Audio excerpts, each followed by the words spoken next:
Imagine o Rio de Janeiro, uma metrópole vibrante, de beleza inigualável, famosa no mundo inteiro pelas suas praias, pelo samba e por uma energia que você não encontra em nenhum outro lugar do planeta.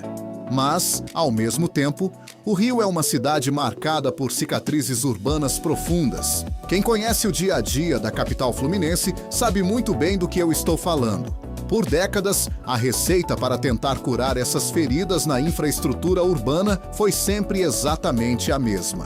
Grandes projetos mirabolantes, que se traduziam em bilhões de reais saindo diretamente do bolso do contribuinte. Contratos públicos arrastados por anos, burocracia sem fim e, na grande maioria das vezes, obras que pareciam nunca terminar ou promessas que simplesmente se perdiam pelo caminho. O cidadão carioca, de tanto ver placas de obras paralisadas, aprendeu a olhar para qualquer grande anúncio com uma enorme dose de desconfiança. Mas, e se eu te disser que neste exato momento, um plano monumental de 1 bilhão e 750 milhões de reais acabou de ser aprovado para redesenhar completamente uma das áreas mais históricas e movimentadas do Rio? E mais do que isso, e se eu te disser que os cofres da prefeitura não vão desembolsar um único centavo de dinheiro público para erguer essas obras gigantescas? Parece mentira, ou talvez um daqueles truques de mágica que a gente vê na televisão, mas é a mais pura realidade.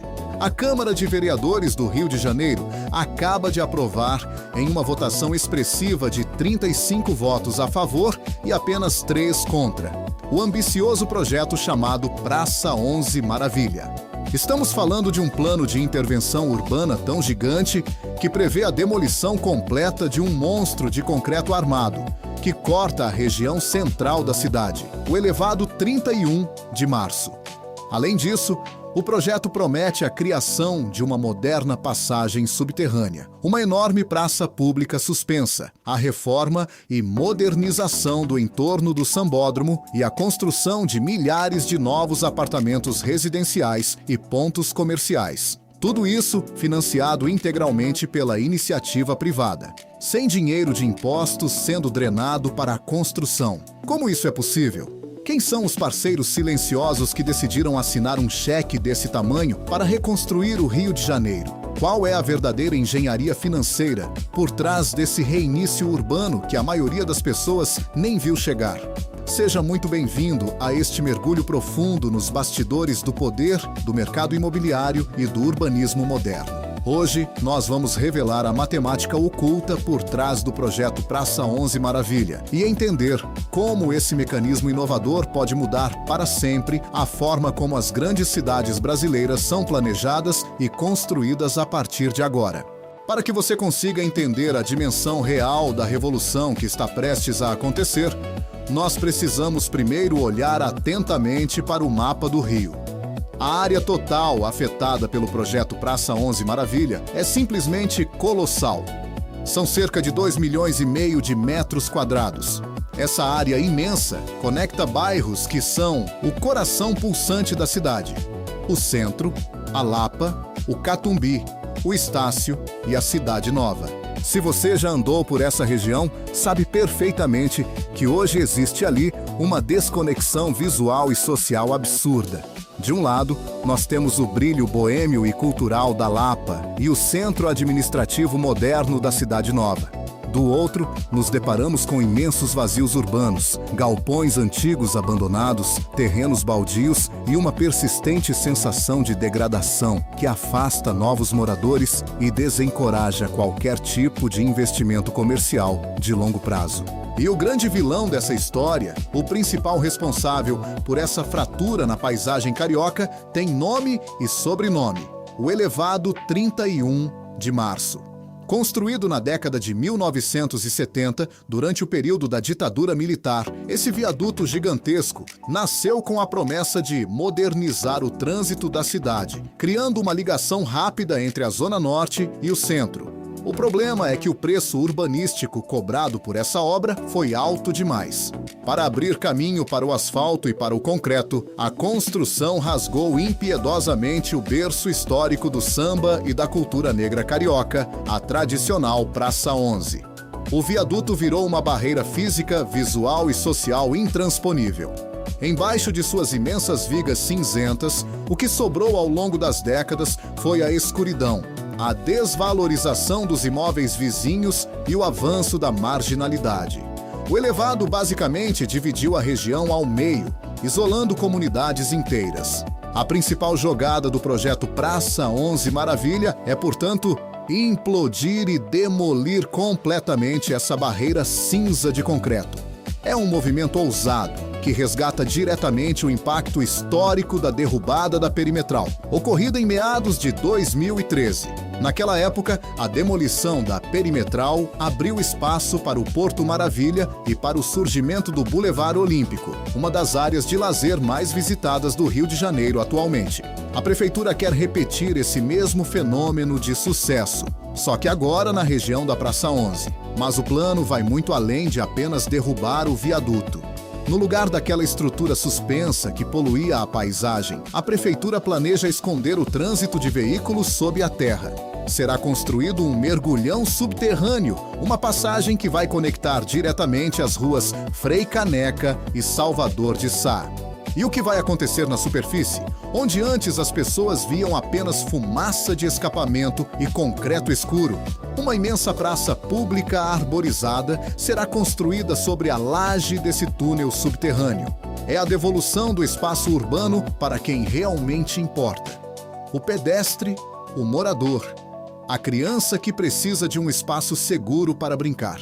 Além disso, o plano prevê uma revitalização completa do entorno do sambódromo da Marquês de Sapucaí. A passarela do samba, projetada pelo genial Oscar Niemeyer, continuará de pé e intocada em sua essência, mas os seus acessos externos serão totalmente redesenhados. O projeto prevê a criação do Boulevard do Samba. A ideia é modernizar a infraestrutura urbana ao redor do monumento, para que aquela área não fique deserta e sem utilidade durante 11 meses do ano, funcionando apenas nos dias de desfile de carnaval.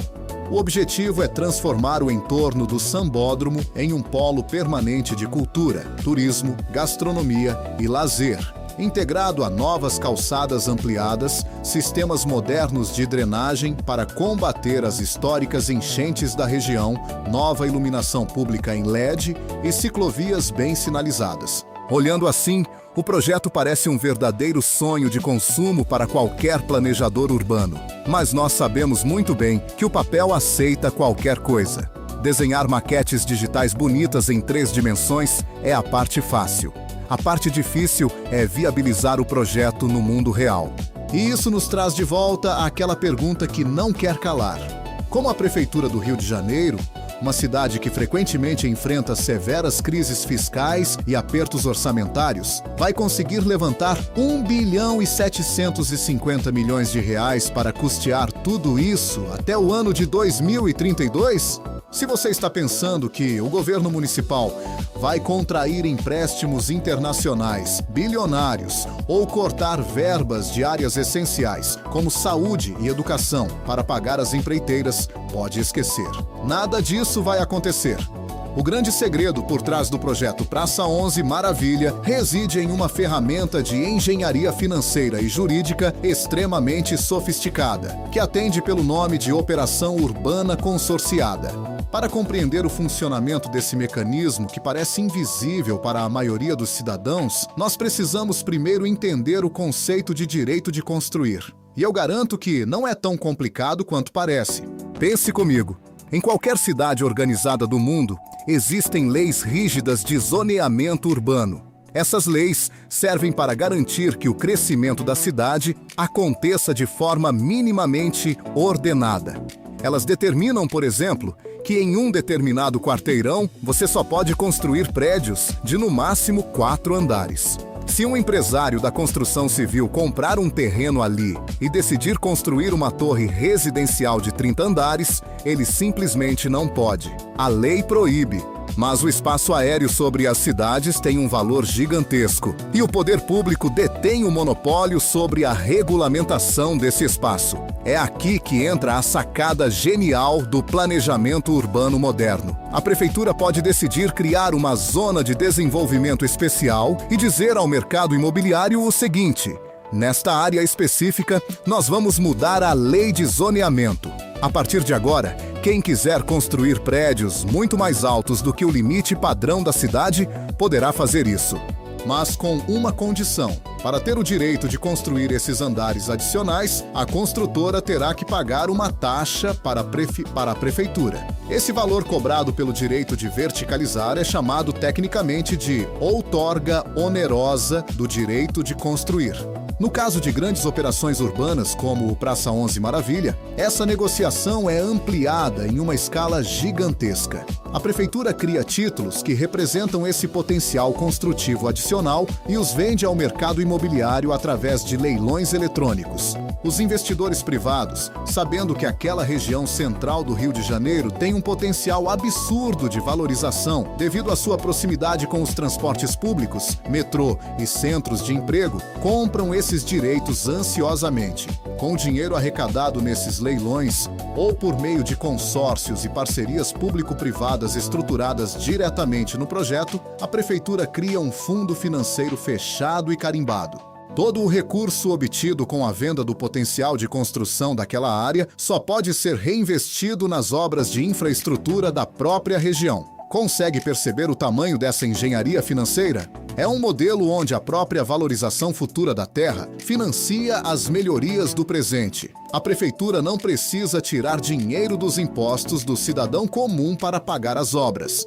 Ela usa o próprio apetite do mercado imobiliário de luxo e de classe média como o grande motor financeiro da transformação. Os incorporadores privados assumem todo o risco financeiro do empreendimento. Eles constroem o mergulhão subterrâneo, demolem o viaduto, reformam o sambódromo e criam as praças públicas como uma contrapartida obrigatória. Em troca, eles ganham a permissão para erguer condomínios residenciais modernos e torres de escritórios, que vão atrair milhares de novos moradores para a região, gerando lucro para as empresas e, futuramente, novos impostos residenciais e comerciais para a cidade. É uma engrenagem onde todos, teoricamente, saem ganhando. Mas é claro que um projeto com uma ambição desse tamanho não passaria sem levantar intensos debates, críticas e muitas discussões calorosas nos bastidores da política carioca. Afinal de contas, estamos falando de redesenhar completamente a vida de milhares de pessoas que já moram e trabalham na região central do Rio de Janeiro. Durante a tramitação do projeto de lei na Câmara de Vereadores, os parlamentares apresentaram mais de 180 emendas ao texto original enviado pela Prefeitura. E a maior parte dessas emendas girou em torno de uma preocupação social extremamente legítima: o fantasma da gentrificação. Para quem não está familiarizado com o termo, a gentrificação é um fenômeno urbanístico que acontece quando uma área degradada de uma cidade recebe investimentos massivos, tornando-se altamente valorizada e atraente para classes sociais de maior poder aquisitivo. O problema é que, com a chegada de novos empreendimentos modernos, o custo de vida na região costuma disparar. Os aluguéis sobem, o preço do supermercado aumenta, os impostos ficam mais caros e, gradativamente, a população histórica de baixa renda que habitava o local é empurrada para as periferias distantes por não conseguir mais arcar com os custos de viver ali. No caso da Praça 11, uma região de forte identidade cultural e comunitária, o medo de que o projeto se transformasse em um processo de expulsão em massa das famílias mais humildes gerou grandes debates na Câmara Municipal. Foi justamente para evitar que o Praça 11 Maravilha se tornasse uma área exclusiva para a elite que os vereadores se mobilizaram. O texto final aprovado incluiu garantias importantes de proteção social. O líder do governo na Câmara fez questão de destacar que o projeto agora prevê expressamente o reassentamento de famílias dentro da própria região atingida pelas obras. Ou seja, caso alguma intervenção urbanística, como a abertura de uma nova via ou a construção do mergulhão, exija a desapropriação de moradias locais, a prefeitura é legalmente obrigada a construir novas habitações de interesse social na mesma vizinhança para abrigar essas pessoas. O objetivo é garantir que os antigos moradores possam desfrutar da nova infraestrutura moderna, das áreas verdes e da segurança que estão chegando, em vez de serem simplesmente despejados para os extremos da Baixada Fluminense ou da Zona Oeste. Além disso, as emendas também focaram em garantir que o comércio local e os pequenos negócios tradicionais da região não fossem esmagados pelas grandes redes comerciais, que certamente serão atraídas pelo novo perfil imobiliário do centro. O desafio de equilibrar o desenvolvimento econômico trazido pelo capital privado com a preservação histórica, cultural e humana de uma região tão sensível é o grande teste de fogo desse projeto.